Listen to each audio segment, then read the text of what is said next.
Entertainment Weekly's list of the 101 most powerful people in show business is out. At number 1, Fox CEO Robert Murdoch. And at number 2, you guessed it, Frank Stallone. And here's another segment of Frank Stallone. Who is this guy?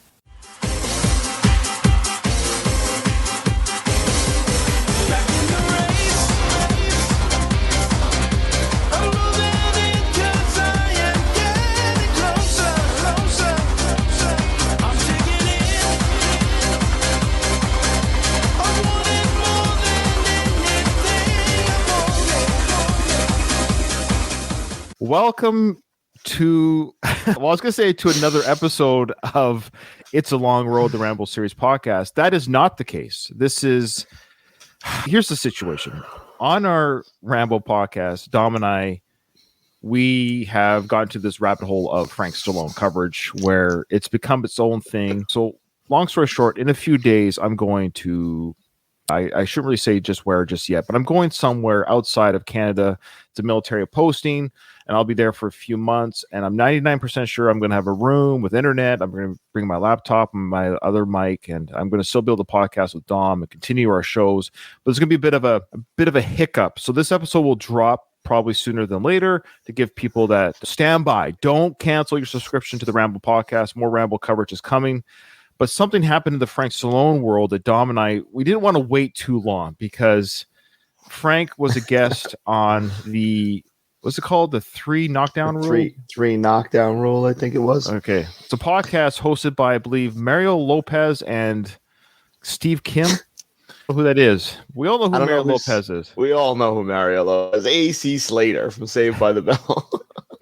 Okay, so we're going to get into that show. We're going to get into that show and his guest. But before we do, we should just catch up on Frank's Instagram before we get into the actual why we're doing this bonus Frank Stallone Extravaganza episode, because he had an hour-long interview on that podcast, and we'll get into that, but we'll talk about how we're going to break that down. But here we go. Here's the thing. Frank was actually quiet on his Instagram. You and I were concerned. That. You were very concerned, I think. Well, I was concerned that his Instagram postings had gone down. He wasn't talking to the world, wasn't sharing his thoughts on Israel or setting prayer. I didn't know what to do with myself, honestly, when I didn't see any Frank Stallone posts. And I don't know if there's a correlation between our show and his posting. I'm not sure. There's been some speculation, but it turns out he did spend some time in a podcast studio doing an interview. And that could have, for some of his, I don't know how he was only there for an hour. But anyways, but we're going to get into that. So the first video, let's just watch it. So Frank, why are we already laughing? No, we haven't hit play yet. We're already laughing. Okay, so Frank is outside. He's wearing his cowboy hat. He's wearing his shades, ear protection, and he's going to explain what he's doing. Let's check it out. Good morning, Uncle Frank here at the range, getting ready for the Grand Nationals in Oklahoma, which is a lot of fun. Okay, so the guns going off, of course, to keep in line with Frank Stallone shooting. That's right. So guns are going off. He's getting ready for what was it again? Something Nationals, Grand Nationals or something? Yeah. I don't know what that Grand Nationals is exactly, but is he going to compete in Frank Stallone's world? Maybe. All right. He's dressed like he's going to compete. A better podcaster would have Googled what that Grand National is. But if he's going to go compete in it, we wish you all the best. And he called himself Uncle Frankster. Is that Uncle Frank? Uncle Frankster. Oh, man.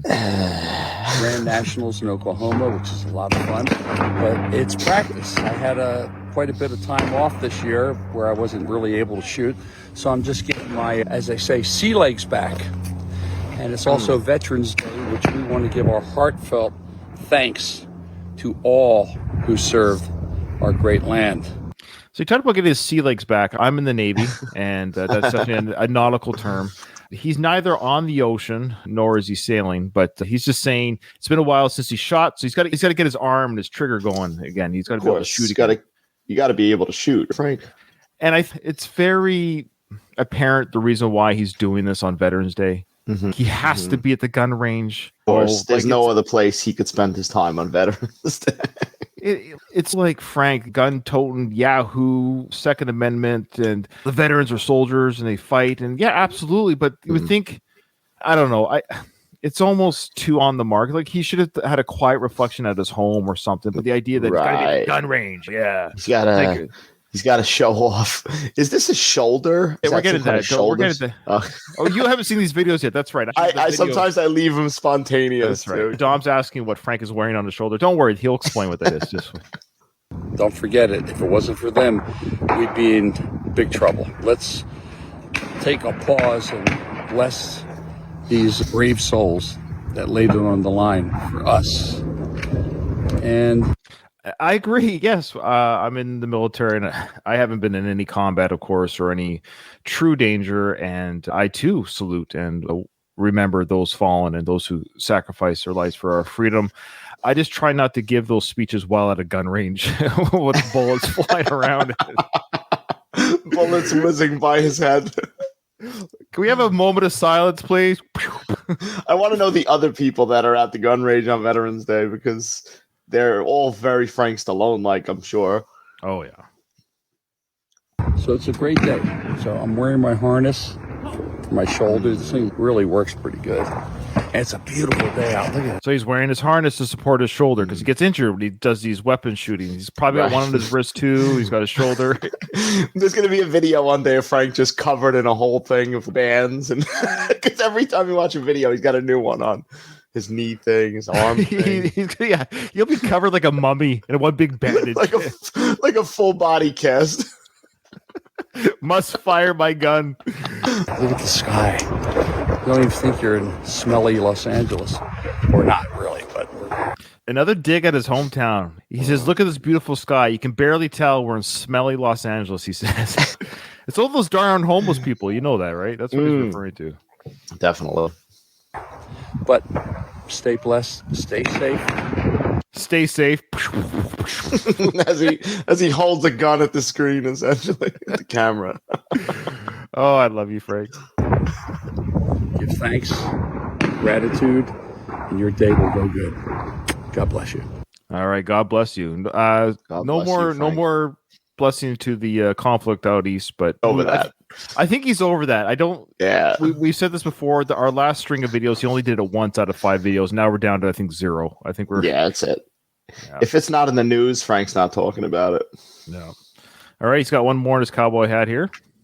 Had a great day of shooting today, and did doubles. Shot my 28 gauge. Had some fun. And it's always good to be with my truck. It's always good to be with my inanimate object. His segues are just. I don't think he quite knows what he's going to say when he goes on camera. Definitely not. He does not prepare. Great day for shooting. It's always great to be with my truck because I have no loved ones who want to be with me. Frank seems lonely here. He seems lonely. Where's Alex? I don't think Alex goes to the range. I guess he wouldn't be necessary at the range, right? He's going to start doing push-ups with him. I think Frank does the self-filming here. Yeah, both videos of the range, I think he's been holding the camera. So he likes his truck. He said he gives some more advice here on, you'll hear. And with my friends. Oh, he mentioned his friends. My apologies, Frank. I'm sorry. Okay. They're not on camera, but he's with his friends. What more can you ask for?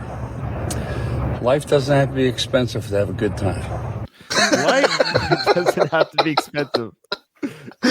So ridiculous. He doesn't make connection that he's rich and he's able to have the time to go to the gun range and shoot aimlessly. We're going to get into that when we cover some of the podcasts. We're going to get into his finances. I did a little bit of research on that. But however, life doesn't have to be expensive to have a good time. Is this the words of a starving actor, or doesn't make as much money as Sly? But the idea, I don't think anyone's ever said that per se. No, you go out and hang with your friends and family. But yeah, you're right, Frank. You're right. As he's driving a $55,000 truck. Probably even more than that, actually. And God bless you, like Roy Rogers said, may the good Lord take a liking to you. In Tennessee, Ernie Ford said, well, bless your little pea-picking heart. God bless. Thanks, Frank. We appreciate your love and support. And all right. I wanted to say something. I don't know if I'll say it online. I probably shouldn't say it. I'll say it. Nah. You should say it, Ryan. I think no. I feel bad. Look, I don't know who listens to our show. I actually don't even know who listens. But let me just share the screen really quick here. So let me share my screen and let me bring up my Instagram of Frank. Do you see it? Yes, I do. Okay. On his Instagram, he posted a few pictures, but one picture he did post, and I feel bad, is this beautiful portrait here. You see that? Nice. Yeah, it is a beautiful portrait. It's a beautiful painting. This is an old seriousness here, and this is from John Rivoli, who's actually been on this podcast, Okay. It's a Long Road, and he's been on it a couple times as a guest host in previous seasons. I've interviewed him on my Rocky podcast. A great guy, friend of the show, or hope so still. But he's also a friend of Frank's, and he painted this, Frank. And he's done a lot of wonderful paintings of Rocky and Rambo and Stallone. Incredible artist. Okay. But I think there might have been a conflict of interest, and I feel bad about that because ever since I think us having some fun with a public figure who happens to be Frank Stallone, at the end of the day, he's a public figure and he's a celebrity more than you and I are and ever will be. But he's also friends with the painter, John. And John used to like post on my site all the time to share his paintings, but he stopped doing that. And I feel bad. And I get it. I'm not asking anyone to draw their lines. I think you can make fun and make light of somebody and still like them. We do that with Sly. Like we make, we love Sly. I think that's what guys do, especially our age group. We make fun of the things that we love. I just want to say, John, if you're listening, or if any of your friends listen to the show and recognize it, I just want to say, hey, we love you. Your paintings are amazing. Check out the Icons in Art. This is a beautiful painting of Frank. I'm not going to slag this at all. And that's amazing that John did that for Frank. It's a wonderful gift. But I just feel bad because he used to always post his stuff on my Rocky page. Like he would post his paintings, but he stopped doing it last month. I don't know if that's correlation or causation, but they just stopped. He used to do it all the time. And yeah, anyways. Okay. But there is something of note here from his Instagram that I thought was interesting. What's his last photo that he spoofed? Was this one here? This last photo here. I don't know why this one kills me. So he's wearing some sort of handkerchief or what do you call it, scarf with horses on it. He's wearing his cowboy hat. He's really embracing the cowboy life lately on his Instagram. Right. Believe he thinks he's in a Western movie. I think he just wants to be in that Tombstone movie again. He talks about that Tombstone like he was Kurt Russell. Like, Frank, you were in it for 2 minutes and you got killed. Snubbed. Oscar snub. But he just wrote here, ride like the wind and don't write a check your ass can't cash. He says, kindness works, belligerence doesn't. Now, he spells works wrong because he puts an apostrophe there. He actually spelled belligerence right? I think he spelled belligerence right. I think he got that one. But he did works wrong because he put an apostrophe S, which gives you ownership to the word work. It doesn't make sense. So kindness works, no apostrophes, what I should say. Belligerent doesn't. Now he spelled doesn't. Docent? Yeah, docent. Smeal mainly. And he goes, no one likes a popinjay. All right. Look at his face here. He looks like he wants to hurt somebody. Why is he saying kindness works, but he looks like he wants to kill someone? The whole thing is a contradiction because like he's got that face on, like that serious, tough face, but he looks absolutely ridiculous with that. It looks like he literally pulled it off a rack or the shelf, put it on, tried it in the store look. Oh, man. Okay. All right. So that's all I wanted to share regarding his actual Instagram and the photo and the painting. So now we're getting to, folks, this is why you're listening today. This is, let's be honest, people, we're already 15 minutes. This is why we're not doing actually any of the Rambo film today. This is the Frank Stallone bonus extravaganza episode. This is something just to whet your appetite while I'm on travels and re-establish myself in a new country for a few months. And Ryan, is this a pilot for a Frank Stallone, a separate Frank Stallone podcast? Man. Is this what you're doing here today? It's not. No, in all seriousness, this is not what's happening. That's a great question. No, but here's the thing. I will say this. If people are enjoying this to the degree that they think maybe, I don't know, we have to hear more. Look, we are getting people saying you should continue with some sort of Frank Stallone coverage because the Rambo series will end. That means we've said that when the Rambo series ends, that's when the Frank Stallone coverage ends. And we're nearing halfway through the film of Rambo 5 now. It reminds me of those wrestling matches where the loser has to retire. There is no winner because it's, man, I don't want any of these wrestlers to retire. You know what I remember about those wrestling matches? They never really retired. I know. How dare you? How dare you say they never retire? All right. Okay. So Frank Stallone was on the podcast called The Three Knockdown Rule podcast. Okay, again, it's hosted by Mario Lopez. We're going to get into it right away. We're going to show you the introduction, all that good stuff. We've never done this before. We're breaking down a whole podcast episode. Of note, the first half hour is all we're covering. It's an hour-long episode. Go ahead and watch it. Again, it's called The 3 Knockdown Rule. The last half hour of the podcast that Frank was on, it was legitimate about boxing. They stuck to the topic of boxing. They went through a bunch of fighters, techniques, all that stuff. So we're not breaking that part down. I don't know enough about boxing to dissect all that. We're going to get in, but I think the first half hour is what our fans and listeners want us to dissect anyways. And you'll see why as we go through it. Okay. All right, we'll start off right away. Here we go. Knockdown Rule. Starring Mario Lopez and Steve Kim. There's Steve Kim. Presented by Hustler Casino and UFC Fight Pass. So that's a pretty big sponsors there. They're sponsored by UFC Fight Pass and Hustler Casino. Okay, so keep that in mind because that's going to play up in a second here. This is as a podcaster myself, there's a couple things that I don't like that happens right away. So that's their intro. Ladies and gentlemen, the 3 Knockdown Rule on UFC Fight Pass is in effect. I'm Steve Kim, joined by Mario Lopez. And Mario, no monikers today. We got to get right into it. We have a very special guest joining us in studio. All right, so right away they're announcing. They're getting down to business. They have a special guest in the studio. Who could it be? Oh, someone that I've had the pleasure of knowing for a long time now. A real boxing aficionado. Okay. Now, Dom, maybe we're on the wrong side of history here. Is Frank Stallone a real boxing aficionado? I understand he's a boxing historian. I'll give him that.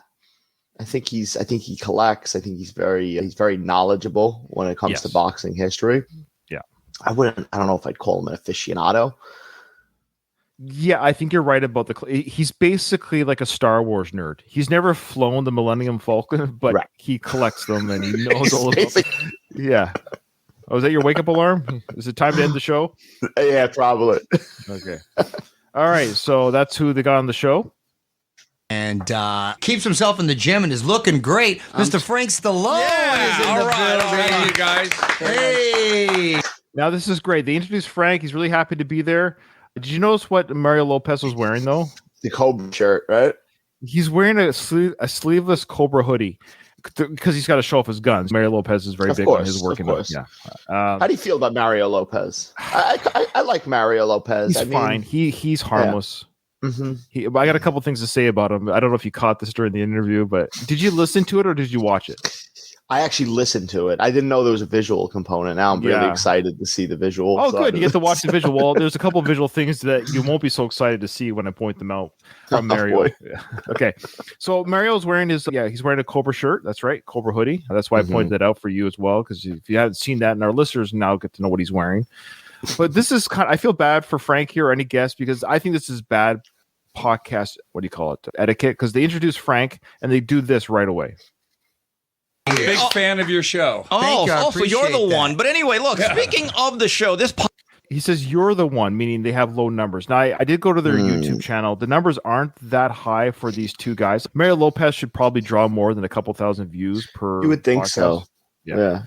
It's not like we're getting much close to that ourselves. However, I'm not Mario Lopez, and I'm certainly not Steve Kim, and I don't have a sponsor like UFC or what have you. So even Steve mentioned, "Oh, you're the one that listens," because Frank says he's a. But I find this bad podcasting edited. They go into the plugs right away. I know Joe Rogan used to do this; he'd do his plugs right at the beginning. But I would have done the plugs before introducing the guest. That's just me. But even Joe Rogan used to do it before the show even started. That's right. Don't introduce the guest, nothing. Because now that your guest got introduced, he was all excited, a big fan of your show. It's like, hey, speaking of our show. And they might be relevant to his own existence, the advertisements that you're going to push. Yeah, we're going to go into that. So this is the first thing they plug, which is, of course, UFC. But it's the second commercial that Mario plugs, which I wonder if Frank squirmed in his seat a little bit. Let's take a listen. I would have. Podcast is sponsored by Hustler Casino. Go to hustlercasino.com. That's a harmless enough first commercial. Now it's Mario's turn to give his commercial. Let's check it out. I think it's a very apropos commercial, don't you think? Let's check it out. Also, a big shout out to our guys here at Scout Micro LA. They offer a unique and innovative hair solution for men. They specialize in something called SMP, which is essentially state-of-the-art restoration service that replicates the exact shape and follicle of your hair by tattooing tiny particles of pigment into the scalp, giving the illusion of hair. giving the illusion of hair. There's a version of this, Ryan, that as Mario Lopez is talking, they're zooming in on Frank Stallone's hair.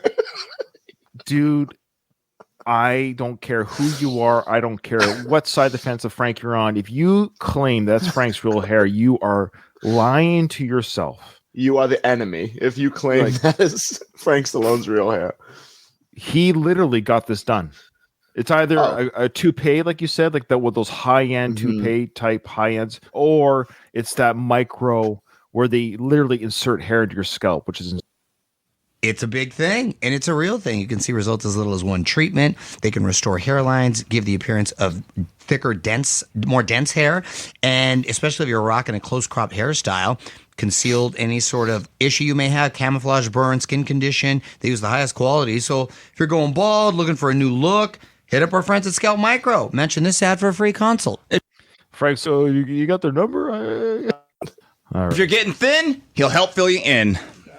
Now, this is, I noticed this while I was watching this. Of course, you never saw this. Steve, for whatever reason, every time he talks, and it's proven here, he always looks to his right. It's Mario's left. He rarely ever looks at Frank. It's odd. Every time he's on camera, he talks to Mario and very rarely looks to Frank. I don't know why that is. I find that odd. Yeah, it's just weird. And it's proven right here where he looks to Mario. I just wanted to confirm that, but it's, yeah. We never see all three of them on camera at the same time. The camera directing is always on the speaker. We never see them as a group.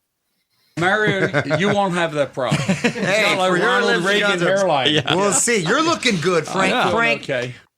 Okay. So he goes, Mario, you'll never have that problem. You got a Ronald Reagan hairline. Now, I like how Frank didn't say, I will never need that, or aren't I lucky? He doesn't draw attention to himself at all. He points it back at Mario, saying, you've got great hair. You'll never need it. I think it's a bit of a deflection to point out someone else. Definitely. Because you got to, if you're wearing something fake, you got to be self-conscious about it at that moment. I want to jump right in because you were prominently featured in the new Netflix documentary Sly, of course, pertaining to your brother Sylvester Stallone. And they said, did you watch the documentary? You did. That's right. Yes. Would you say no? Can you Google prominently featured? What that means? Absolutely not. He's absolutely not prominently featured. He's in 2 scenes. I feel like it's like maybe 3 or 4 scenes. Yes, and I hate it when podcasters say this, but I'm going to say it because we took notes. Here's the thing: Dom and I, for the first time in our history of our podcast, I should say, of our podcast, we're actually taking notes. We actually took notes. We've never taken notes. We've never prepared for any of our podcast. You probably could tell at our product we never prepare for our show. But I wanted to make sure I caught everything here. The reason why they're talking to Frank, and you'll see this throughout this first half hour, is because they couldn't get Sly. 100%. They're every question, everything they're doing, as much as they can, these are the questions they would have asked Sly. But they didn't get Sly, so they're talking to Frank. Right. Did you catch that too? Yeah, absolutely. The first half hour until they, like you said, until they go into the boxing later, it's all Sylvester Stallone oriented. Here's the 4-minute, 20-second mark. Here we go. He was a tough hairdresser. I was gonna say that's a masculine. But you know, Mario, in those days, so they're talking about Frank's dad, who back in the day, I guess in Italy, or even before, sorry, not before Italy, and while they were in the States, he was a hairdresser. Like he did men's hair or even women's hair. So he would do hair. And now watch Frank, you'll catch this here because he's talking about how, of course, everything back in the day, men were men. Everything was manlier back in the day, right? Because he mentions hairdressers today. He indicates that they're gay. Watch, it's a very subtle, but that's what he's referring to because he talked about how in the day they were men. You never made fun of a hairdresser back in the day. Right. Men were men back then, but today they're not quite that way. It's very subtle, but to see if you can catch how he shows it's not the case today. World War II guys were on the GI Bill. How do you meet chicks? Become a hairdresser. So all these guys like had anchor tattoos. All right, cutting women's hair. Yeah, it was. Yeah, they were the hairstylists then, not like hairstylists. Yeah. See, he did the hand thing. Yes, it's very subtle, and the camera cut really quickly afterwards. He goes, not like today. And he put his hands up like that. the flamboyant hands. He goes, not like today. Oh, Frank, we love you. Okay. Now, did you catch the shout out that he gave at the 5.5 minute mark. We talk about his half siblings and stuff. Yes, I did. That was Dante, right? That was a That's reference right. to He gives a Dante. shout out to Dante without saying Dante. Check out now. His family tree's a lot bigger than I thought. It's not just Sly. He has a lot of half brothers and sisters. I didn't realize that either. I love how he casually mentions his dead sister. Oh yeah, my sister died. Did you catch that? All right, let's hear some of He this. casually mentions he has all those half brothers too. He just says it. Sister, and then he married another woman. I have a half brother and 2 half sisters. My other sister died, but so I had 3 half and my brother and I. Wow. And then my father married a woman with 4 kids, which was real bright. And then he had my sister, and then he married another woman, and he had a kid. So my father would be 103. I have a brother, 27. Wow. So my father had a kid with his wife. She had the kid. He was like 77. Not the smartest thing in the world, but So it's not too late for you, Frank, to have a family. See, your dad did it at your age. You can do it too. He's gonna do it too. So that was the mention. That was the Dante shadow. We haven't seen Dante on his Instagram for a while. Yeah. Spin-off of a spin-off, the Dante Stallone podcast. Oh, man. Can you imagine doing a Dante podcast? Oh boy. We're already scraping the bottom of the barrel. Yeah, that's rock bottom. All right. So let's continue here. He's going to talk shortly here about something he failed in school. no, I never got in trouble. I was petrified of getting. Believe me, I was a lousy student. I was just looking at my report cards from like D, E, a C. I'd be like ecstatic. Flunked music. You don't say. You don't say, Frank. Is the end? He flunked music. Wow. That is funny. All right, let's continue here. This is the big one, and this is where we catch up on our notes with each other. He's going to, we talked about how his half brothers and sisters, and now he's going to talk about his big hit that, of course, he had, and how powerful of a hit it was. You flunked music. Yes. That brings me to my next segue, Yeah. because I got to say, I don't know if I've ever told you, but I'm a big fan of the thank you. Staying Alive soundtrack. Thank you. That was us. That was my buddy over there sitting. Yeah. Now, did you catch that? He goes, I'm a big fan, not of you, Frank. Like he's just at a semi-pause, and then Frank said, oh, thank you, of the Saturday Night Live Saturday Night Fever soundtrack or whatever. Staying alive. Staying Alive, particularly that soundtrack. But I love how Frank's, you're a big fan of me? Oh, yeah, sure, the soundtrack. But he continues about the soundtrack talk. We're going to get to that. Corner. Far From Over is Thank an you. awesome song. Thank you. Quintessential 80s right there. Yeah. And really, I'm glad I got to showcase your talent. I know it reached number 10 on the Billboard Hot 100. Correct me if I'm wrong. Some charts it was 7, some it was 1. Love But it. I have so many notes here, and I do apologize. It's going to take me.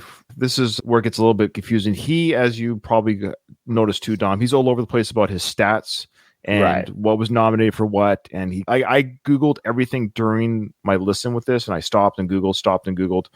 Now, according to my research, Far From Over didn't reach number 1 anywhere. He said it. No, He said it, Ryan. It's got to be true. it never reached 1 anywhere at all that I could do. And now, people, please, if you're a Frank Stallone supporter and you would like to show me where I was wrong, but my research indicated it wasn't number 1 anywhere. Okay.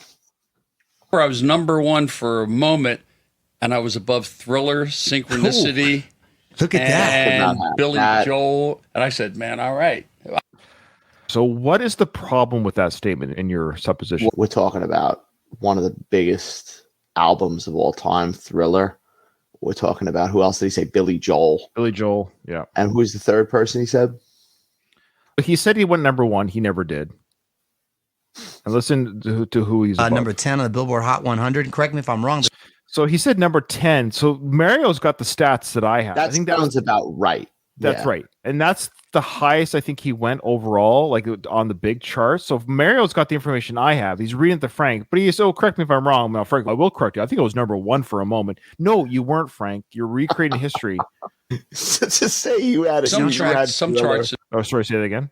No, I was going to say you had Thriller beat for a moment. It doesn't even make sense because No. at that time Michael Jackson was already Michael Jackson.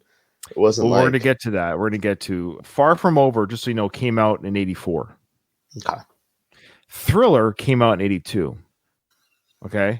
So Thriller, as the album and the song, but the album sold over 100 million physical copies. It is the number 1 selling album of all time, still to this day.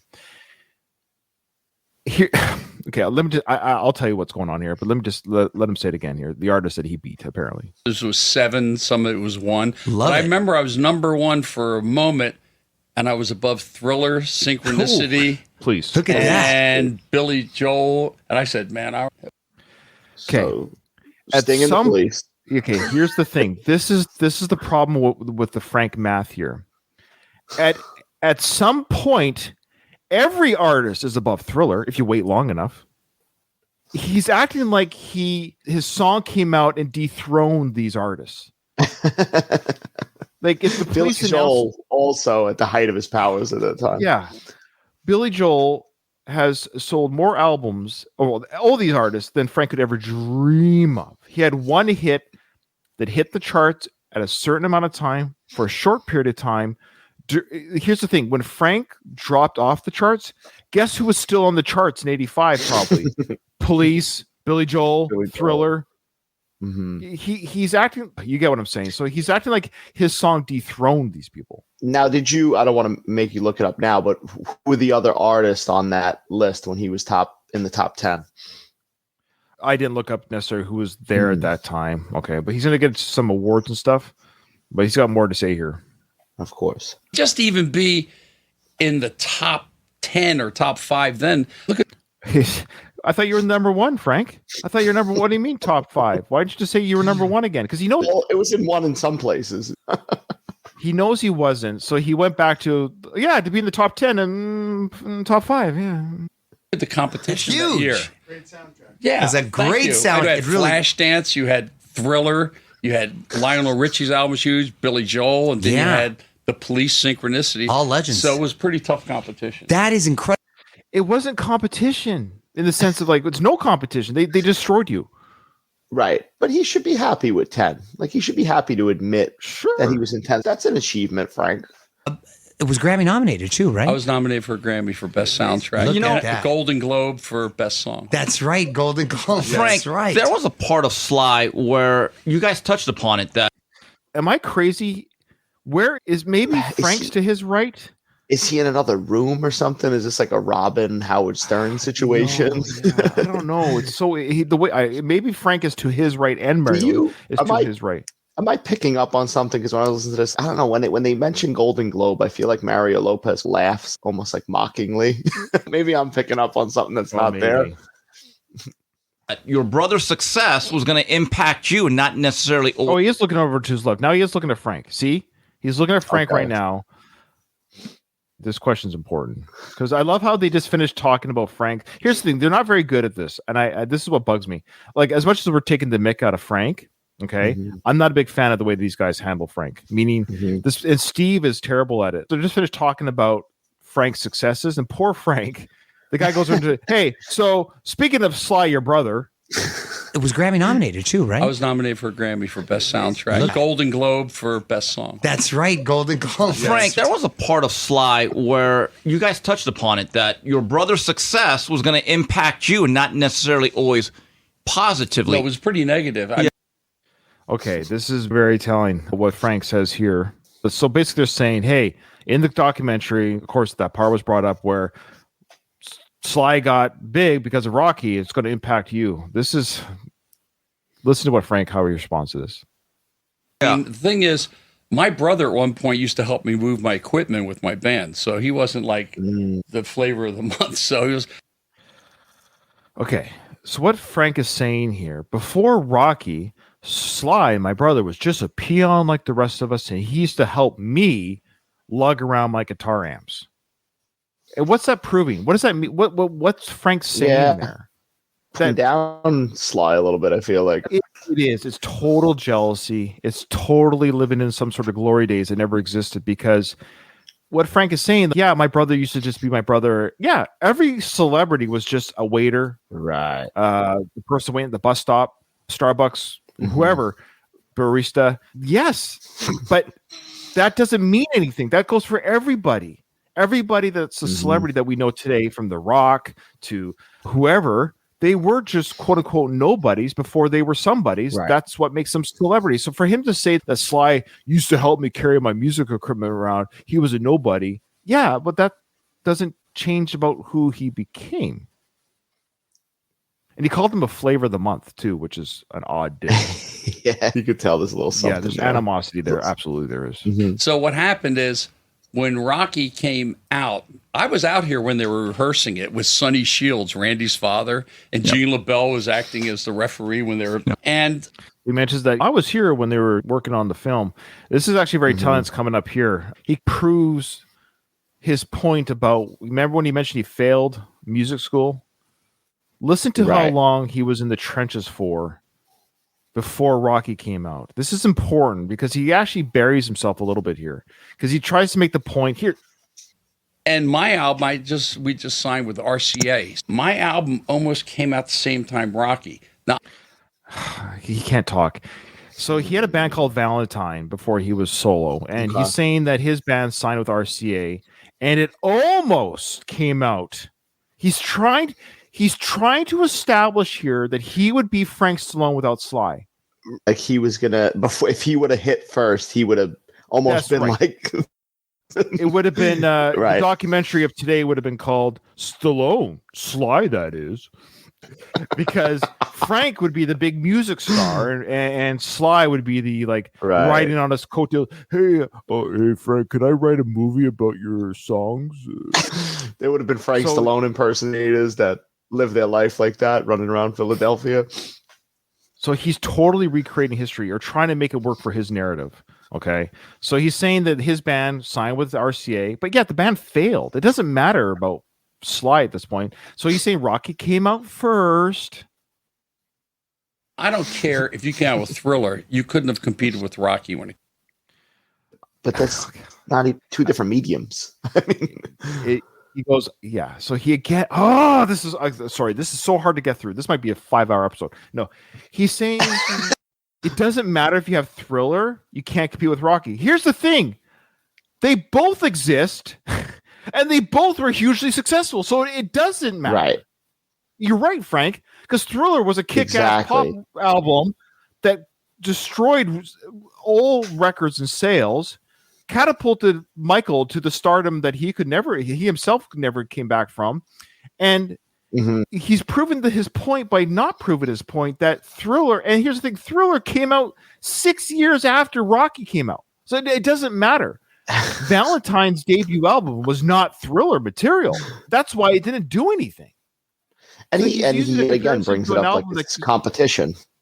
Again, it's you're right. It's a competition. So he's saying Thriller, which came out 2 years before my Far From Over, like he's comparing all these apples and oranges and pears. Yeah. Okay, so he's saying Rocky is such a phenomenon that it doesn't matter what album came out. I should have Googled, a better podcaster would have Googled what albums came out in 1976. I got news for you. I bet you a lot of successful albums got released the same year that Rocky's film came out. That they have nothing to do with the other. Absolutely. The music that came out in 76 get drowned out from Rocky. That's right. Yeah, this just in: record sales have plummeted in 1976 because the Rocky film came out. It makes no sense. What he's saying he's basically saying my band failed because we sucked, not because Rocky came out. It was just too big. Right. 10 Academy Award, just a perfect movie. So what happened, I think, coincidentally, people probably think I thought I just picked up the guitar the day Rocky came out. By the way, Hotel California by the Eagles came out in 1976. So how in the world did that song become a hit? How's that possible that song could be? Isn't the Eagles' greatest hits one of the greatest albums sold of all time as well? Yeah. How's that possible? Because it didn't come out the same year as Rocky. Like people were at the music store saying, "I really want to buy this album, but I want to see Rocky too. What do I do here?" Doesn't this logic blow your mind? It is. When you really think about it, it really does. If you made a memorable, good album. Yes. That's it. It doesn't matter what TV shows out, what novels out. They're two different mediums. And here's the thing: two good albums could be released the same year and enjoy both. Oh, that's absolutely. a whole other episode. Be released on the same day. Yes. Yeah. Anyways, so what he's saying now, folks, let me Frank translate for you. He's saying Rocky has come out. It's a hugely successful movie. No album can compete with the movie, let alone my band called Valentine. And then he says, however, now that Sly is a huge international star, people are digging into his family. They find out he has a brother named Frank who happens to play music. And they thought oh, because my brother is a star, I just happen to pick up a guitar so I could be a celebrity too. That's what he's saying we think has happened. And he goes into more about how he buries himself with his own theory here. Exactly. Hey, Fly, I got a song for you. Yeah, I got a song for you. Yeah. So I've been in bands. I've been playing the club circuit, like dives and stuff, for 12, 13 years at that point. I started. Yes. And you never got out of it. You'd still be there if your brother didn't exist. That's the whole point. Bold now.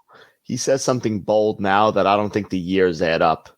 I don't know if you remember what he says here. Oh, yeah, we'll get to it. But you get what I'm saying here? He's saying, hey, I've been scraping my knuckles on these bars and these dives and playing all these in bands, and all of a sudden people know who I am because my brother, but I've already paid my... No, yeah, sure. But you didn't break out.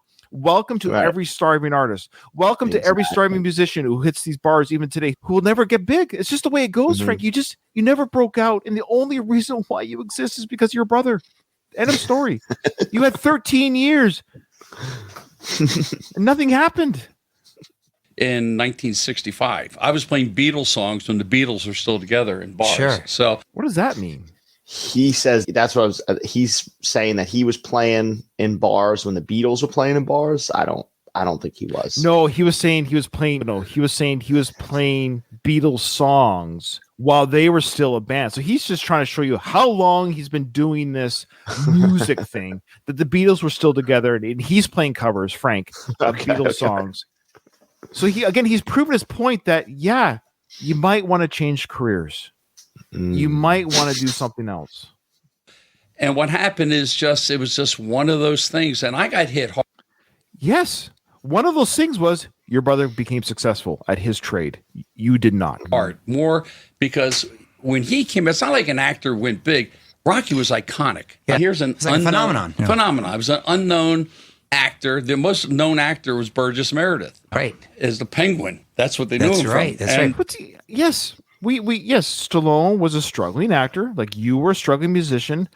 Your brother created the script and it became huge. The songs you created did not become huge. Right. That's the simple, that's the equation. Right. So he's going out of his way to really justify why he's not as famous as Sly. I can't stress this enough. He would not be on this podcast right now if Sly never existed. If Sly was a hairdresser like his dad, or went and worked the docks or whatever, didn't want to write, didn't want to be an entertainer, would Frank be on this podcast right now talking about his music? I don't think so. No. And so what happened is, I think coincidentally, I just all of a sudden went from Frank Stallone, rock and roll guy, great band. We won all the Battle of the Bands. Oh my gosh, I just want to yell so much. I can't handle this.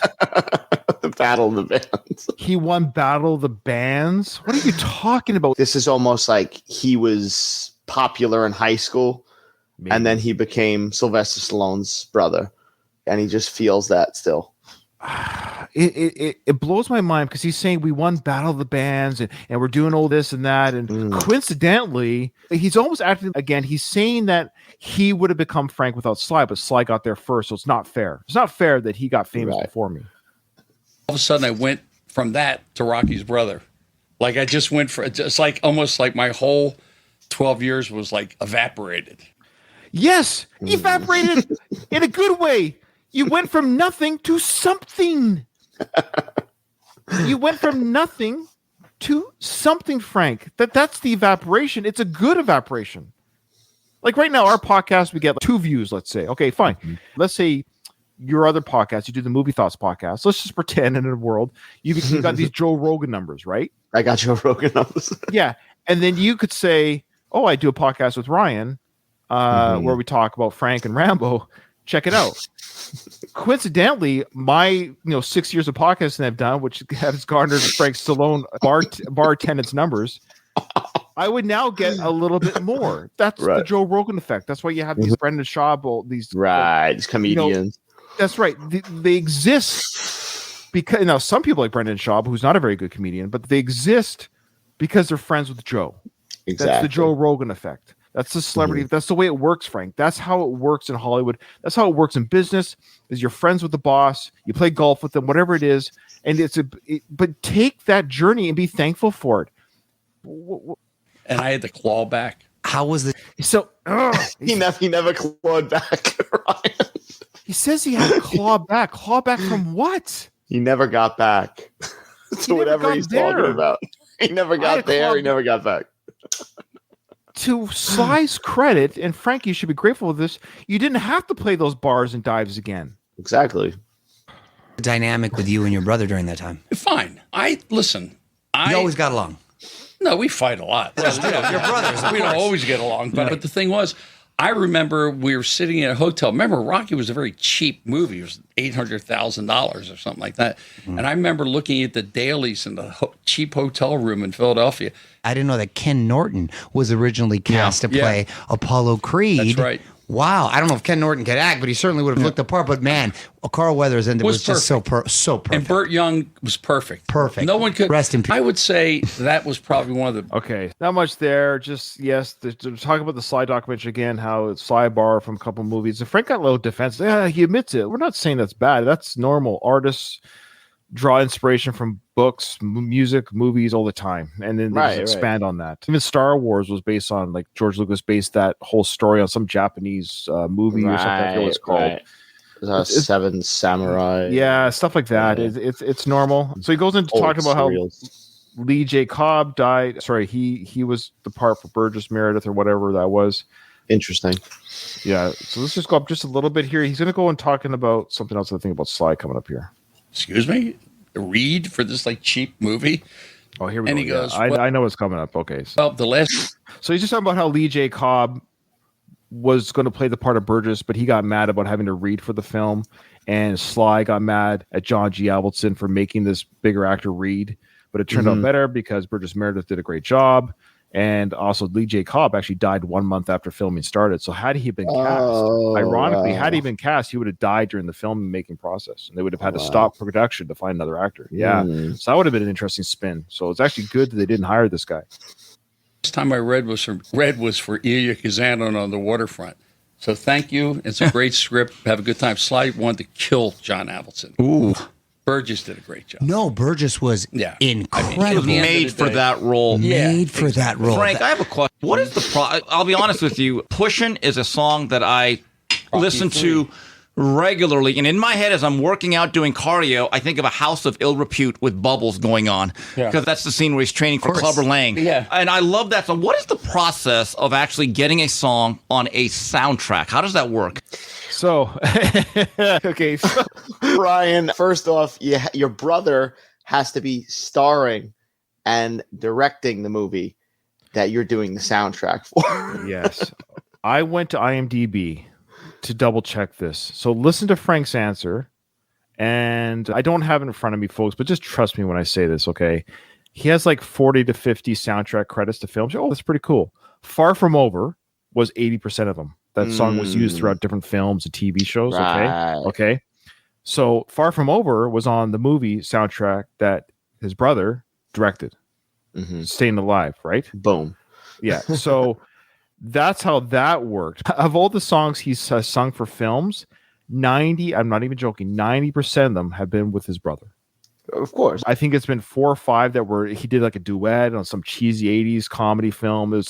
His credits that are not the Sly films are horrible songs and horrible films. That's the other irony, is the songs that are half decent happen to be on the Sly films. But here, let's listen to Frank, how he gets his songs on these soundtracks, because it's got nothing to do with his brother, of course. I'm taking notes here. Oh, I done, as you mentioned, Take You Back on Rocky 1, and on Rocky 2, I did Two Kinds of Love and Singing by the Trash Can. So I'd moved out here at that point. That's right. That's right. I remember that. Yeah, and I said, Sly, he liked my music. So I got together with Bill Conti and we wrote Pushin'. By the way, Pushing is an absolute garbage song. Pushing. Getting ready for the fight. Has he mentioned how he gets his songs on this? Sly kind of liked my music. Yeah. But even how he's just nonchalant, like he's just saying, oh yeah, I got Take You Back and Rocky, like it's your brother's movie. Yes. Even Sylvester Stallone at that point, okay, he wasn't Sylvester Stallone yet, but I'm sure it helped that he was in the movie, and he was able to say, "Oh, my brother's got this song. You want to put it in the movie?" Have you heard Pushing outside of the movie Rocky 3? No, but he said that he played it live, right, recently. Yes, he did. I do have it here. Let's hear what he has to say about Pushing. And I didn't like the production number of it. So I do it live. It's more like balls to the wall. Okay, he's so all over the place. He was asked the question, how do you get your song? It's a decent enough question from Steve. Maybe it's a bit of a troll question, like how do you get your music on soundtracks? He mentions Take You Back, and he did 3 different renditions of that song. Oh, actually, yeah, 3. He did the version that's on Rocky 1. Then he did the urban kind of like R&B version in Rocky 3. And then he did the hip-hop version. Or the hip-hop version was done, by another artist in part 5. Then he mentions Pushing that he collaborated with Bill Conti on. Again, a Sly Stallone production. Against Bill Conti's will. Oh, man. I'm sure Bill...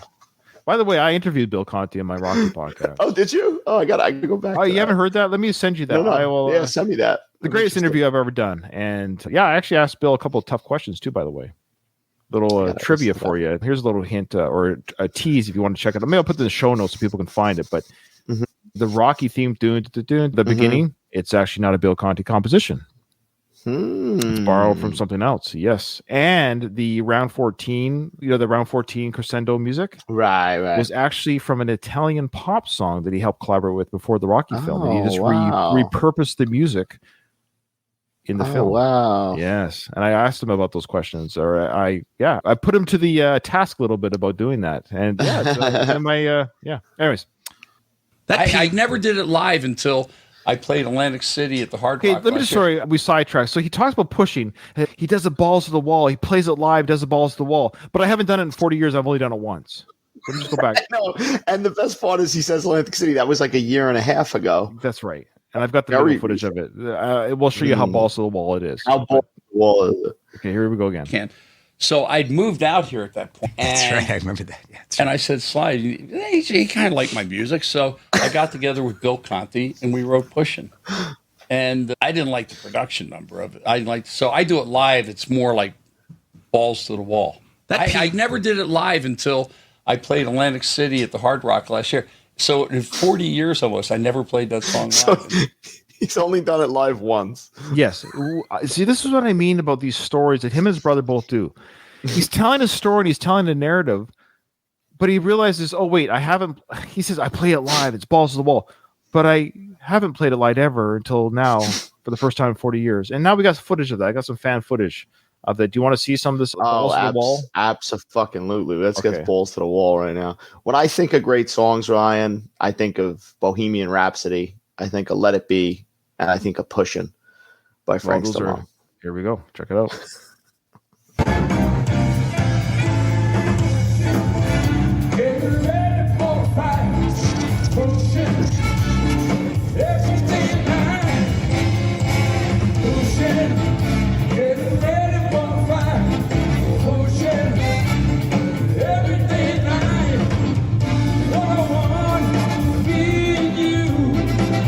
See him reading his lyrics on the podium there. Where's the walls? I don't understand. This is balls to the wall, and I know he's 70 whatever, but his stage presence is so awkward. It's so it doesn't. I feel like he's singing okayish karaoke. Right. Does that make sense? It's like watching one of your uncles sing karaoke. Yes, it doesn't seem. I don't think he's naturally a rock star. I don't think he's like, you watch him. Like I just saw, again, I mentioned this on one of our older episodes, that I saw Peter Gabriel live, right? He's the same age as Frank. Incredible singer still to this day. And even though he's a little bit more overweight, of course, or whatever, his stage presence, you could tell he was an artist, if that makes sense. He's a showman, right? Yeah, you could tell he was an artist on stage. His stories, his singing, his band. Right. Then you watch this, I just feel like, oh, this is so cringe. We'll see a little bit more, though. There's the balls to the wall. First time in 40 years. Oh, see, you see that? Again, for our YouTube. I thought he pulled his back out. No, he was looking at the lyrics. He couldn't make out the lyrics on his stand there. He had to look closer to what the lyrics were. So he bent down to look at them a little bit. And let's go back a little bit more. You'll see. And then his singing is a little bit off key, I think.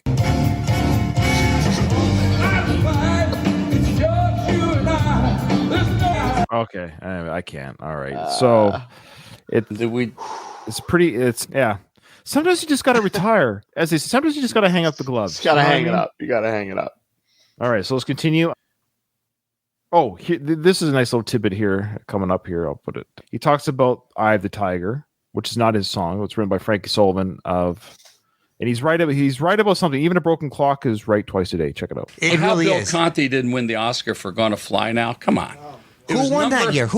You're not going to believe. I think it was The Omen. There's no songs. Oh, in the come Omen. on! That scared a hell of a lot of people. kidding me? Omen And was how scary, about though. "Eye of the Tiger"? It was scary, but Yeah, we won't get too deep. Basically, does a whole discussion that comes up a few times about who should have won. I got nominated for this. I got nominated. No.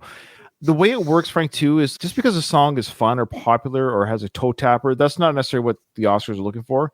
And he got mad about I think it was the Grammys or the Oscars where the Flashdance song won. That's a good song. I went and watched the video again. It's a really cool song. Yeah, and I'm far from over. Okay, so he talks about Frankie Sullivan and "Eye of the Tiger." was not as. How about "Eye of the Tiger" didn't win for best song? That's probably the most played song. I think. Who won that year? Do you know? I think it was "Officer and a Gentleman," "Up Where We Belong." That's a great song, by the way. It's a good song. Yeah, Joe Cocker. Yeah, and I'm sorry, "Eye of the Tiger." I've said this before, and he's right that it is played too much.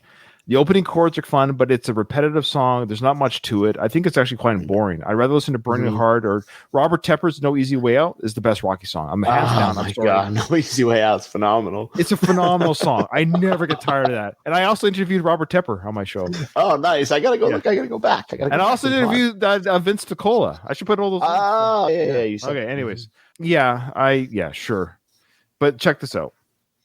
Oh, Which is a come good on, Joe song. Cocker. By the way, Frank, I think "Eye of the That's a good Tiger" was song, turned though. down by Karate Kid. I've read that somewhere. No, Karate Kid was later. They did "Moment of Truth."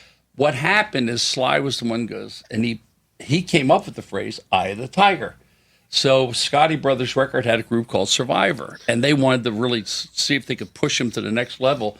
So they wrote "Eye of the Tiger." Everyone thinks I wrote it. I said if I did, I'd be a cajillionaire. Right.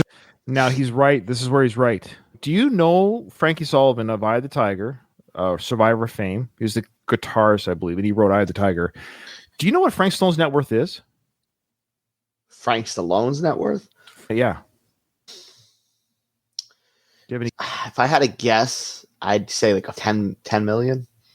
2.5. Oh, wow. And what's funny, my gut was telling me like 3 million. And I was like, it's got to be more than that.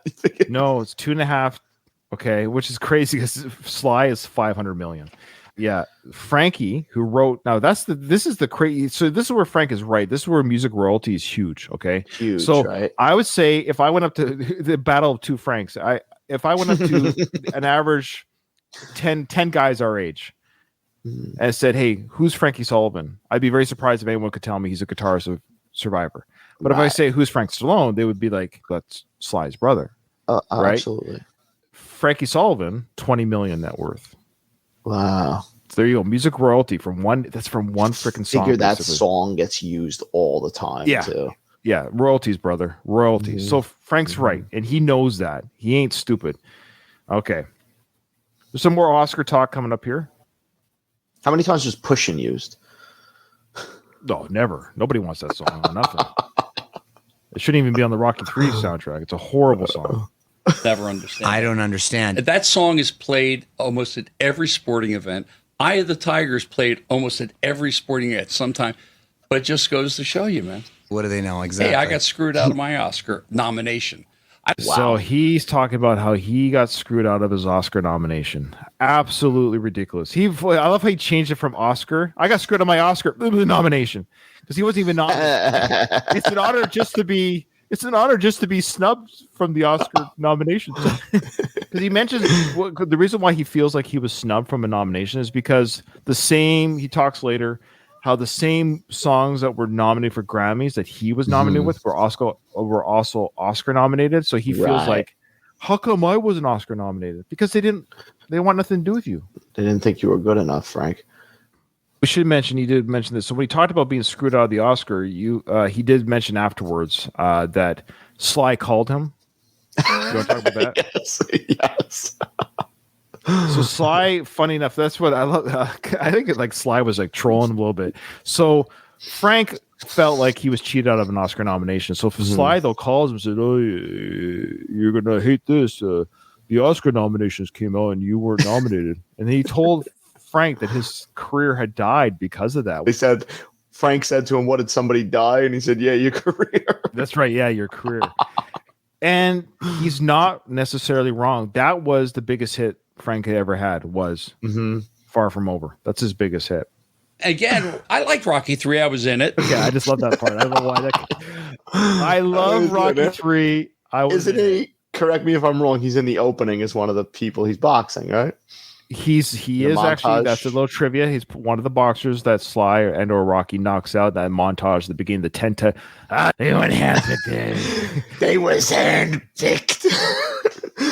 What do you mean? There was setups? Nah, they weren't setups. They weren't crazy fighters like that. Like I was knocking at the bar, Mars.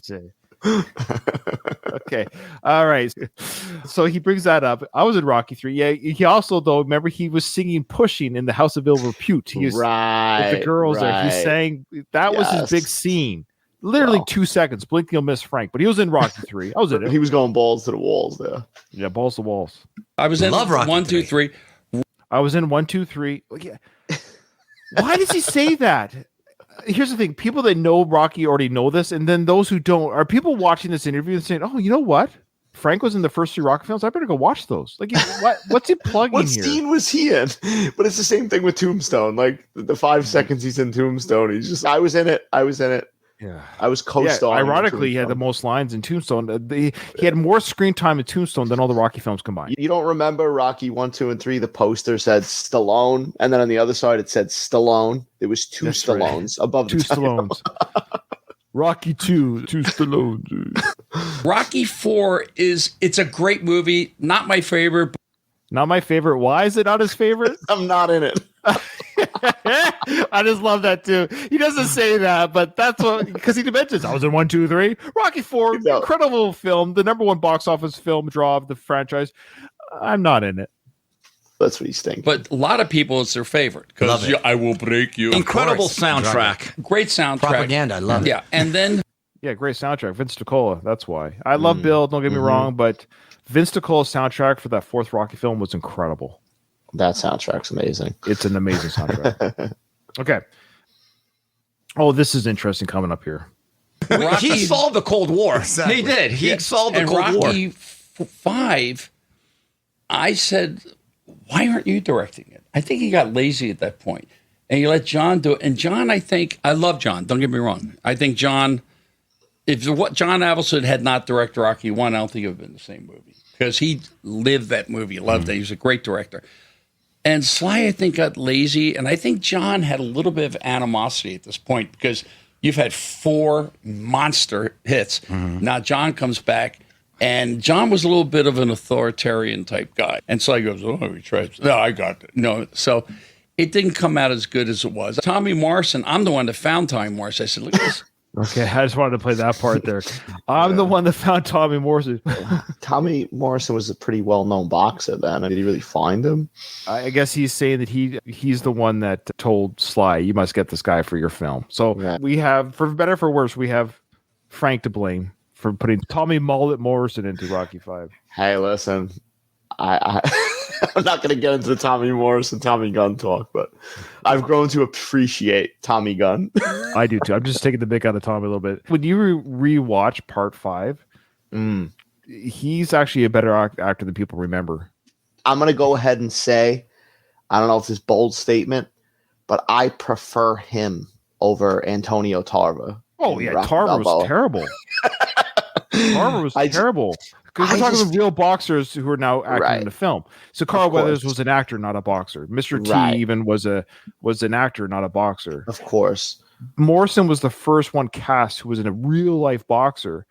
He did just fine. He does a pretty good job. And I think he has that, not to get into the Rocky slide here, but I think he has that. He does a good job of doing that over the top Rocky villain, which Antonio Tarver, obviously. White guy, man, on ESPN every month. Knocking dudes out with he could punch. Yeah. He was on ESPN every month because he was. Okay, and the last thing I've got here, I'm just going to double check your notes. We're nearing the end here of the half-hour mark of the podcast. I think I'll do my closing remarks at the end here. Yeah, you got the same. I think you got the same thing here at the 28 mark. Let's see if we get there here. Nighthawks, I like that with the beard. Cliffhanger. Yeah, the beard. Remember, Cliffhanger was great. Victory. Played a soccer goal. I liked Cobra Over the Top. I liked all Over the Top. Great soundtrack on that one. Let's talk about all the movies your brother was in. I just like that part too. Look at his face. That moment that he knows that he realizes cements that this podcast is not about him. That's the irony of this whole interview. Is Frank Stallone is here, boxing aficionado, which they do for the last half hour. They do, so to their credit, that's what they do for the last half hour.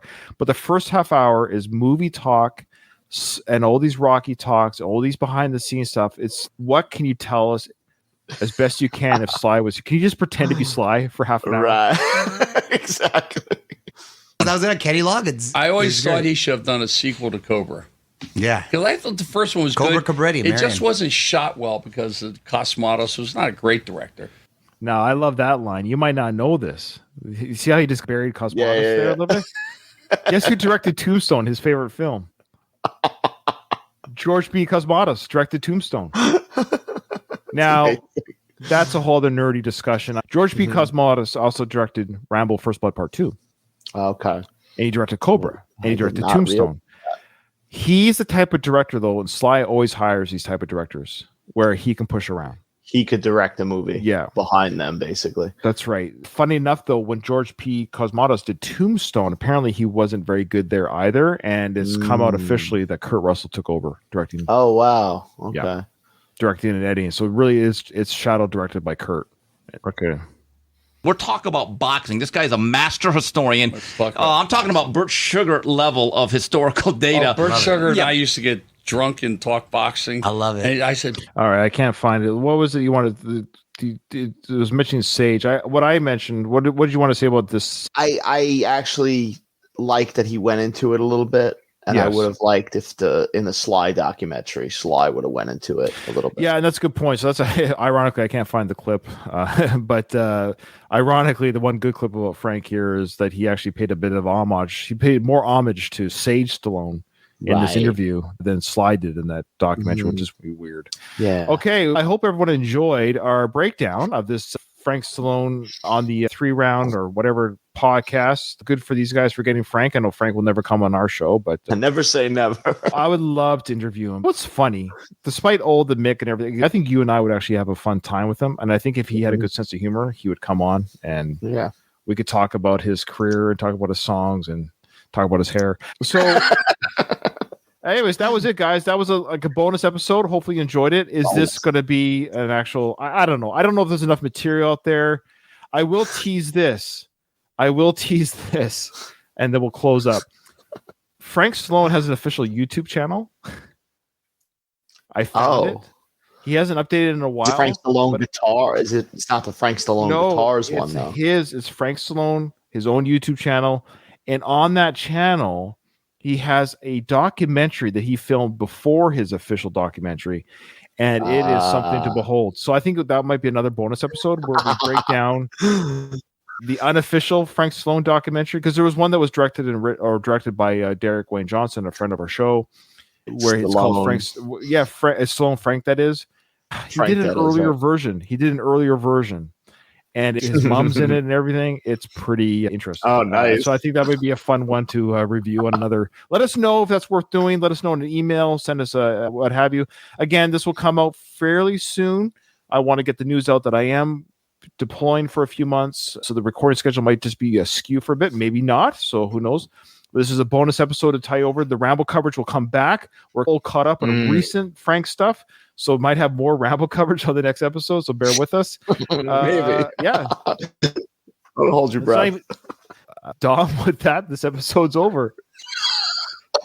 Nothing is over. Nothing. You just don't turn it off. It wasn't my podcast. You asked me, and they tried to rape her 50 fucking times. That concludes another episode of Frank Stallone, Who Is This Guy?